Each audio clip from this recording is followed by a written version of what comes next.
Muchas gracias por acompañarnos. Bienvenidos al tercer capítulo de este especial, Una Justicia para la Democracia, en estos 15 años de trabajo incansable del Centro de Estudios Judiciales, plataforma también desde la sociedad civil que viene trabajando estos temas. Hoy queremos justamente poner en destaque todo lo que significa el debate sobre el sistema penitenciario en nuestro país. Nuestros invitados y expertos para acompañarnos en este análisis van a ser justamente el ex viceministro de Política Criminal, el doctor Rubén Maciel, y la experta en el ámbito de justicia y derechos humanos, coordinadora del Centro de Estudios Judiciales de estas líneas, la licenciada Jenny Villalba.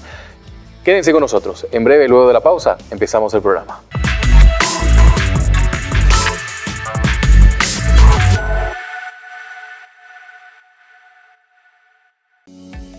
El Centro de Estudios Judiciales del Paraguay presenta la recopilación de una serie de recomendaciones que ha formulado a lo largo de estos 15 años.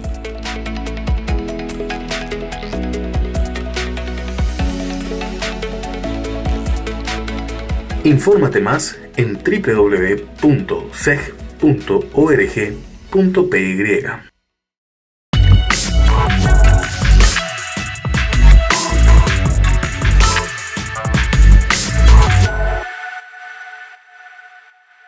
Volvemos luego de la pausa. Estamos nosotros en este tercer programa de Una Justicia para la Democracia en conmemoración a los 15 años del Centro de Estudios Judiciales. Y hoy justamente estamos tocando en este capítulo todo lo relacionado al tema del sistema penitenciario.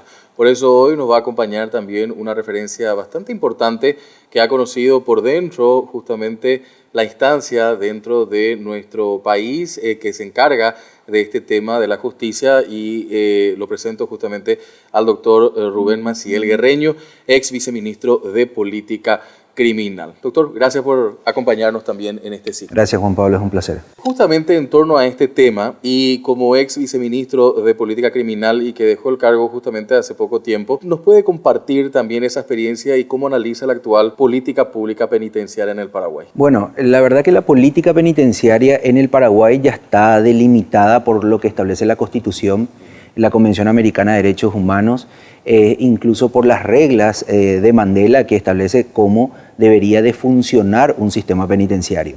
Eso desde el punto de vista normativo.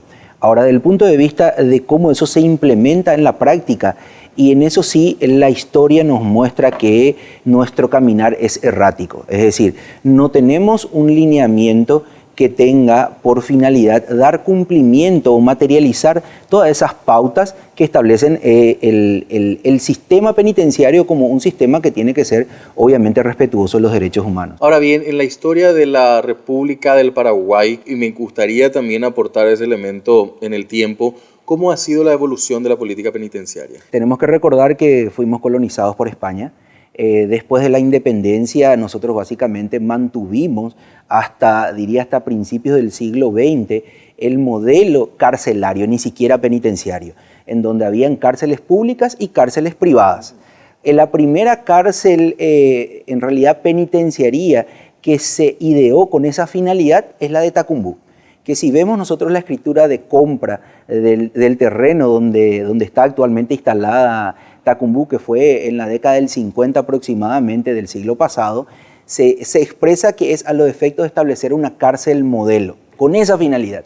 Es decir, nuestra historia penitenciaria propiamente es muy reciente. Luego de la penitenciaría de Tacumbú, que sí ya se construyó con la finalidad de albergar a personas privadas de su libertad, tenemos ya las nuevas penitenciarías que se construyeron básicamente al inicio del siglo XXI, que son donde ya podemos ver las penitenciarías ya en forma radial, respetando ya alguna arquitectura propia de una penitenciaría. Es decir, nuestra historia penitenciaria propiamente dicha es muy reciente. Ahora, nuestra historia carcelaria sí es antigua y es básicamente heredera del sistema inquisitivo. Ese elemento que planteó incluso hasta un sector privado que administraba este servicio, justamente, ahora se pone de vuelta en una suerte de debate público la necesidad de establecer espacios privados que administren esta cuestión. Sí, la verdad que en el ámbito carcelario y penitenciario nada es nuevo, ¿verdad? Podemos encontrar situaciones en la historia.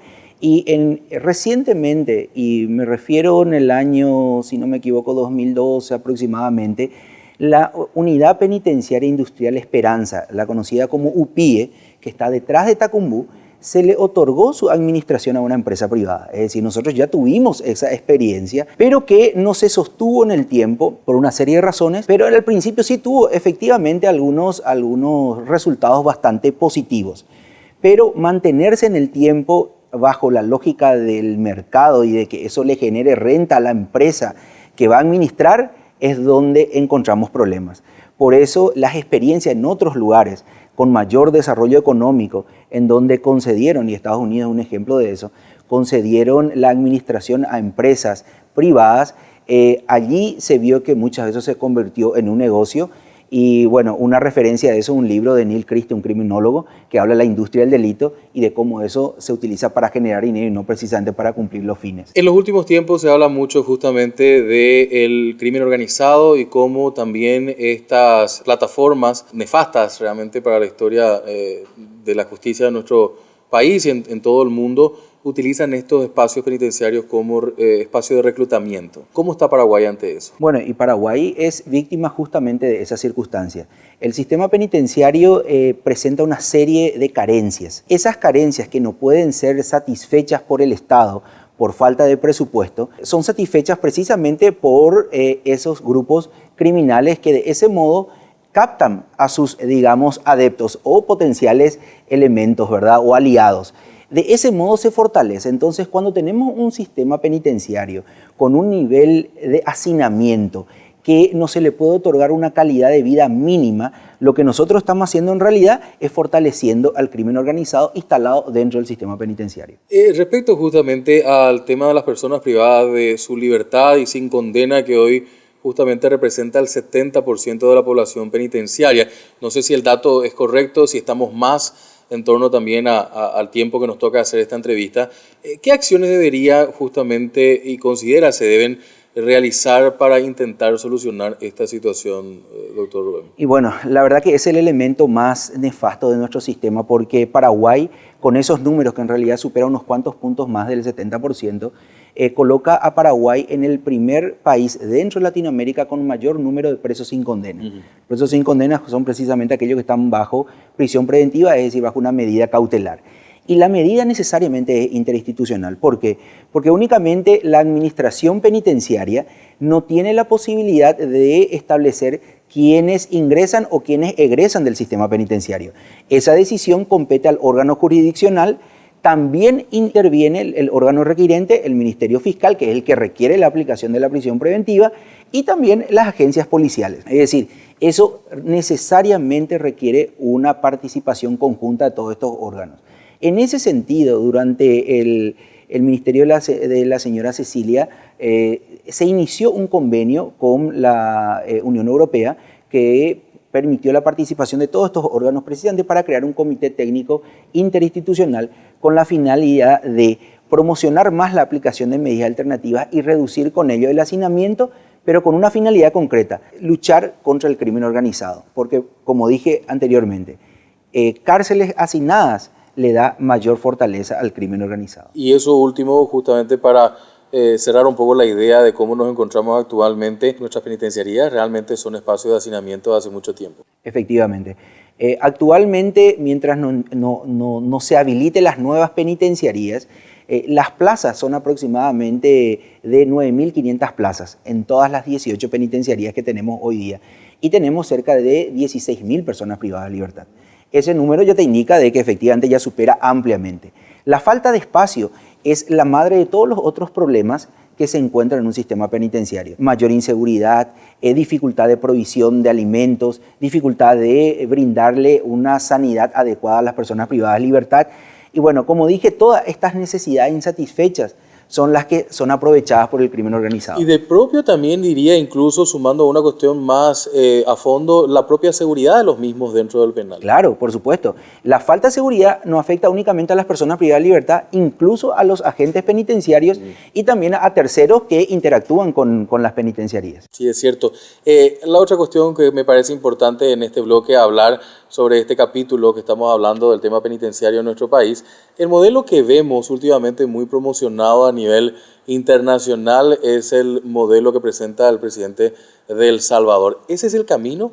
No, no es para nada ese el camino. Ese modelo en realidad, que tampoco es un modelo nuevo, el encarcelamiento masivo ya fue algo que se dio en Estados Unidos, en donde uno pudo ver en la historia de que la mayor cantidad de personas encarceladas eran precisamente afroamericanos.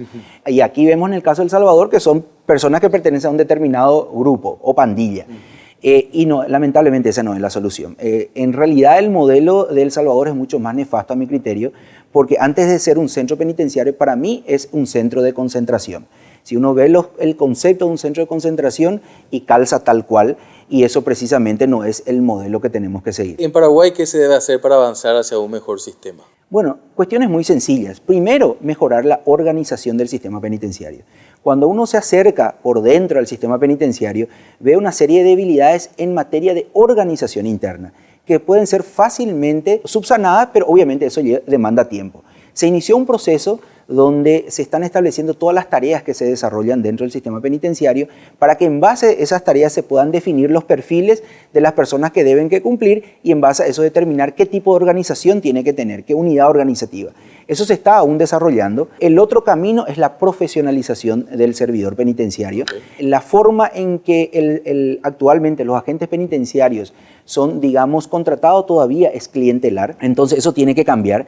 Para eso la función del Instituto Técnico Penitenciario que fue creado en el año ya 2021 ya tiene su primera camada, pero hay que fortalecer. Es decir, aquellas personas que pasan y que tienen la tecnicatura de atención penitenciaria son los únicos que tienen que estar habilitados para ocupar los cargos dentro del sistema penitenciario. Al igual que la policía tiene el ICEPOL como su instituto de formación y solamente los que egresan forman parte y cumplen esa función. Y lo tercero es la cuestión presupuestaria. Si nosotros vemos el presupuesto del Ministerio de Justicia, nos vamos a ver una línea dedicada a los programas de reinserción social. Y sin embargo, todo el mundo critica que no funciona, que no se cumplen los fines, y para eso se necesitan recursos. Entonces, esa decisión inicial ya se tiene que dar en el órgano que establece eso para que se pueda prever recursos. Me parece que es una cuestión increíble que todavía en estos tiempos, ante la situación que es a simple vista, la realidad tan cruel y difícil de esta parte de la población paraguaya, no se entiendan estas cuestiones básicas, ¿no? Así mismo, es lamentable. En torno al sistema penitenciario hay mucho prejuicio. El imaginario social cree que todas las personas que están privadas de su libertad o son homicidas, violadores, etc. Y la verdad que el 80% de las personas privadas de su libertad son personas que cometieron hechos punibles contra el patrimonio. Doctor, justamente ya nos queda pocos minutos, pero me gustaría también una mirada desde eso último que acaba de decir. La sociedad civil, ¿cómo puede coayudar también a este proceso? Y puede, desde una función muy sencilla, darle oportunidad a las personas que egresan del sistema penitenciario. Si nosotros queremos que se reinserte, y nosotros tenemos que abrir la puerta.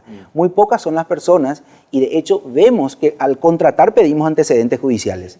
Entonces eso ya es un limitante. Entonces, ¿qué podemos pedirle a esa persona que egresa al sistema penitenciario, que busca un trabajo formal y que no encuentra? Entonces, en ese contexto, la sociedad tiene mucho por hacer. Estamos camino a un proceso también de cambio de administradores dentro de la política pública en nuestro país. En poco tiempo se van a dar elecciones en el Paraguay.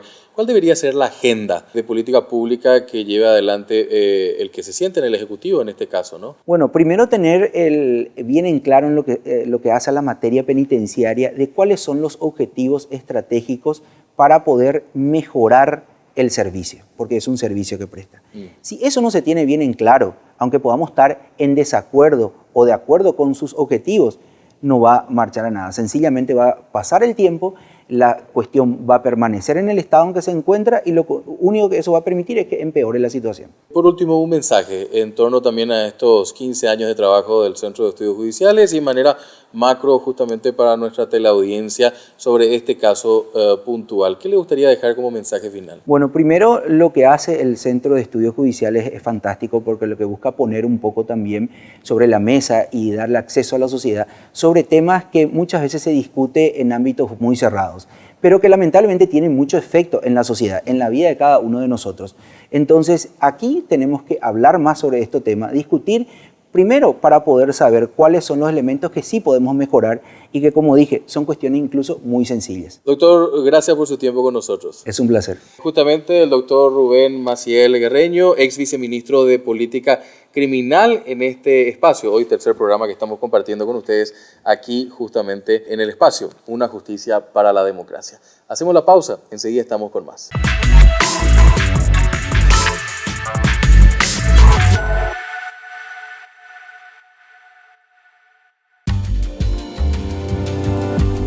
Hace 15 años, desde el Centro de Estudios Judiciales, iniciamos un camino con el propósito de incidir en la calidad de la democracia, en el mejoramiento del sistema judicial, en el fortalecimiento del Estado de Derecho y la plena vigencia de los derechos humanos.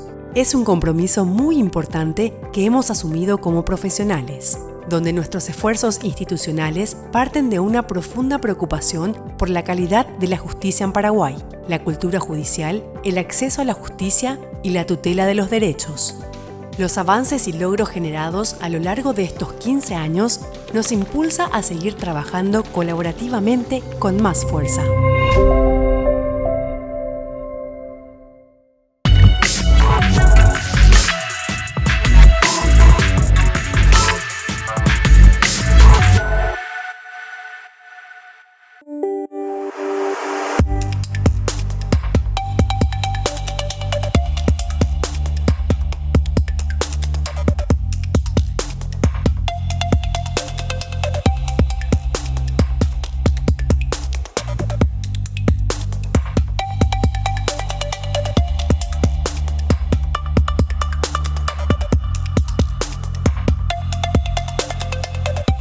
Estamos en nuestro segundo bloque también en este programa que estamos dedicando a la recordación por los 15 años del Centro de Estudios Judiciales, Una Justicia para la Democracia. Es el título también de este ciclo. Y hoy estamos tocando en nuestro tercer programa el tema del sistema penitenciario, valga la redundancia. Hoy nos acompaña por eso justamente la experta Jenny Villalba. Ella es coordinadora de Justicia y Derechos Humanos del Centro de Estudios Judiciales y que viene trabajando hace mucho tiempo también esta línea. Gracias, Jenny, por acompañarnos. Muchísimas gracias, Juan Pablo, también por ayudarnos a acercar a todos los temas que aborda el SEC desde este espacio. Nos parece muy válido también desde el sector, digamos, de la prensa, de los medios de comunicación, que vayamos bajando los temas que aborda el SEC. Algunos son muy complejos. En general, todo el sistema de justicia, cuando se trabaja desde el sector social, bueno, la gente ubica o en el edificio del Poder Judicial o algunas instancias ya como el Ministerio Público, pero dentro de ese entramado sabemos que del sistema de justicia son muchas instituciones. Y bueno, el SEC está ahí y entonces llegamos a través de ustedes. Y me parece que es muy importante y válido la referencia que existe de todos los actores y principalmente desde la sociedad civil, que también es un actor muy importante dentro del sistema. Así es, y bueno, en los 15 años del Centro de Estudios Judiciales, el área de justicia y derechos humanos justamente analiza todo lo que implica trabajar desde unas políticas públicas del sector justicia con enfoque de derechos humanos. Y en eso, bueno, ¿qué quiere decir esto, verdad? La Constitución de 1992 nos da la oportunidad de construir un país basado en principios garantistas, un país moderno, democrático. Ya pasamos la experiencia de pasar por un gobierno autoritario, represivo. Sabemos que esa no es la solución. Entre tanto, vamos buscando las medidas, las políticas coordinadas justamente desde la sociedad civil. Es importantísima la participación y el Centro de Estudios Judiciales participa desde una mirada, una observación técnica con la elaboración también de propuestas concretas y que empujen estas políticas. ¿Cómo has visto la evolución justamente desde tu rol como coordinadora de justicia y de derechos humanos? ¿Hemos tenido avances o hemos tenido también retrocesos y avances? Yo diría por esa línea, tuvimos retrocesos y avances. Es decir, no se trata tampoco de un camino, de una trayectoria lineal, sino que va teniendo sus avances, sus retrocesos. Un poco es un camino sinuoso, a veces complicado, porque además deben estar presentes todas las voces. Nunca las soluciones de verdad sostenibles se han dado solo desde un sector o solo desde una voz autoritaria o que impone con uso de la fuerza una solución de una política pública para una sociedad diversa, plural. Y en tal sentido, justicia y derechos humanos como línea de trabajo del SEG aborda todas estas aristas que tienen que ver con las políticas. En particular cuando vemos justamente cómo se encuentra el sistema penitenciario en nuestro país y este programa que está dedicado justamente a esto. Haciendo un análisis global y también desde la experiencia propia, Jenny, ¿cómo se encuentra actualmente el sistema penitenciario en el Paraguay desde la mirada de los derechos humanos? ¿En retroceso? Bueno, como nunca están de acuerdo todas las voces en el sistema penitenciario, que es un sistema colapsado, es un sistema que de salidas del sistema, digamos, de justicia, sistema penal, que está colapsado. Es como que vamos todos hacia una búsqueda de solución, pero en estos canales o en estas puertas de salidas del sistema, el sistema penitenciario es un sistema colapsado. En eso está, digamos, en armonía en las recomendaciones de los órganos de tratados de Naciones Unidas, el Subcomité de Prevención de la Tortura, el Mecanismo Nacional de Prevención de la Tortura, jueces de garantías, los jueces de ejecución, es decir, sociedad civil, organizaciones defensoras de derechos humanos, todos estamos de acuerdo que un sistema colapsado y ya desde hace muchos años. En tal sentido, por eso es empezar a mirar qué otras bocas de salida tiene el sistema penal, buscar esas alternativas, reforzar esas alternativas o qué está pasando, porque todo el sistema va hacia una sola salida que además está colapsada, que además somos conscientes que está colapsada. ¿Por qué no estamos mirando las otras salidas de calidad que nos permite el sistema penal, que están construidas además en ese modelo garantista? Y bueno, ahí el SEG se mete también a contribuir y a proponer de manera concreta algunas propuestas, sobre todo para instituciones que nos parecen estratégicas dentro de estas instituciones, como el Ministerio de Justicia, entre otras. Que están trabajando de manera muy directa, pero justamente ahí va mi segunda pregunta: ¿por qué justamente el Centro de Estudios Judiciales aborda esta problemática? Entendiendo que pueden encontrar otros elementos dentro del complejo sistema para trabajar, pero ¿por qué sistema penitenciario? Justamente nosotros creemos que dentro de todo lo que venimos trabajando, era el momento de dar un paso más hacia el sistema penitenciario. En general, el SEG viene trabajando en todo lo que son las políticas de acceso a justicia, prevención de la violencia, también apoyando el desarrollo de casas de justicia, espacios de gobernanza entre el Poder Ejecutivo, desde el Ministerio de Justicia, con los municipios en el desarrollo de políticas de acceso a justicia. Y era el momento de avanzar porque nos damos cuenta que el componente de la implicancia de la comunidad, de la sociedad civil, de las empresas, todo lo que hace, digamos, a la contribución de la sostenibilidad de las políticas, no se estaban abordando. Sí hay bastante trabajo desde lo que es revisar las normas, volver a modificar, reforma contra reforma, modificación acordada, es decir, hay mucho debate, digamos, desde el punto de vista normativo, procedimental, pero nos dábamos cuenta que hacía falta trabajar el componente social. Y es por eso que estamos ahora mismo en un proyecto que tiene que ver con justamente acceso a justicia y derechos humanos de las personas privadas de libertad, con apoyo y financiamiento de la Unión Europea. Me respondiste justamente la siguiente pregunta, que era cómo el SEG va a contribuir para intentar la respuesta del colapsado sistema penitenciario en nuestro país y que tenemos actualmente, y es una cuestión a sabiendas de todo el mundo. El problema está, pero justamente antes de la última pregunta y en torno a eso, vemos estos pequeños elementos. ¿Por qué no es un tema de debate público? Yo creo que las personas se sienten como que están fuera del sistema y no tienen nada que ver con el sistema. Pero nos damos cuenta que basta que alguien te señale como significativamente potencial para entrar en una penitenciaría, o que alguien incluso sea señalado, si puede ser inocente o culpable una persona, y ya entra en el sistema penal. Las personas, hasta que no les pasa, no ven que sea algo que se tengan que implicar. Y entonces eso tenemos que trabajarlo en la educación, justamente. O sea, ¿por qué es necesario abordarlo? ¿Por qué también las empresas se deben de meter en esto, en temas de inclusión laboral? ¿Por qué las familias que impactan, digamos, dentro de lo que es cuando una persona o un miembro de su familia entra al sistema penal? Puede ser una persona que no tenga condena y esté muchísimo tiempo también en prisión.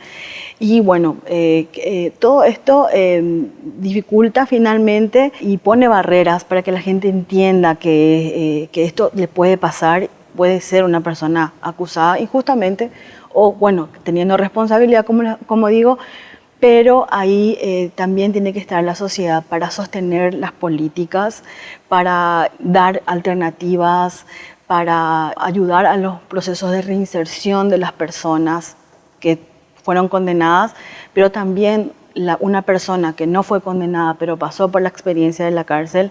Tenemos que el 70% de las personas que están en cárceles no tienen condena, entonces pasan por una experiencia de encierro, que eso evidentemente impacta en la vida, en sus proyectos de vida. En el bloque anterior hemos tenido chance de hablar justamente con el ex viceministro de Política Penitenciaria de nuestro país, el doctor Rubén Maciel.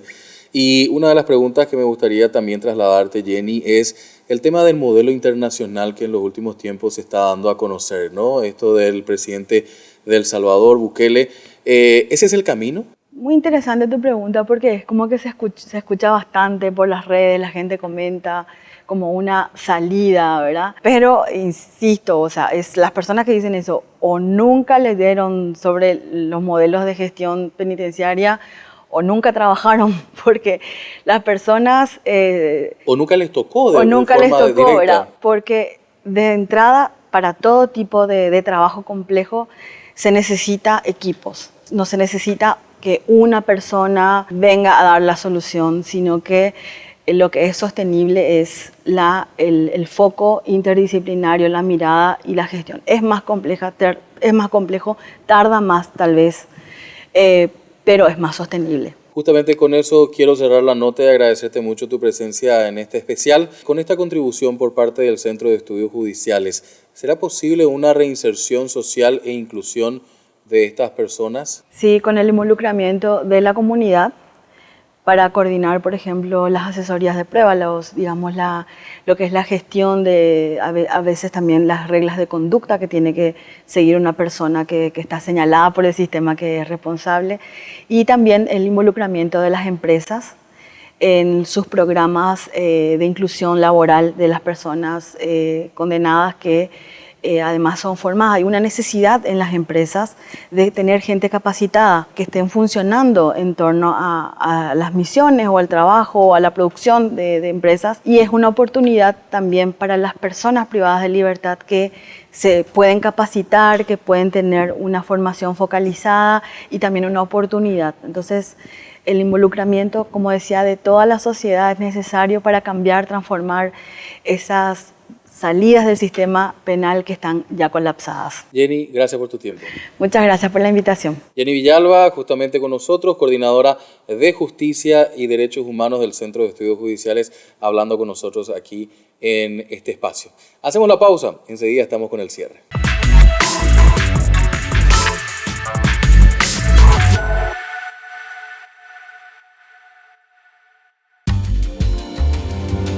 Hace 15 años, desde el Centro de Estudios Judiciales, nuestro sueño más anhelado y nuestra razón de ser, una reforma judicial profunda. A través de estudios e investigaciones, asumimos el compromiso de aportar para construir una justicia con dignidad, generando propuestas que favorezcan el compromiso del poder público, organizaciones de la sociedad civil con la promoción, protección y defensa de los derechos humanos y la dignidad del ser humano, en el marco de una política pública socialmente concertada. Los avances y logros generados a lo largo de estos 15 años nos impulsa a seguir trabajando colaborativamente con más fuerza.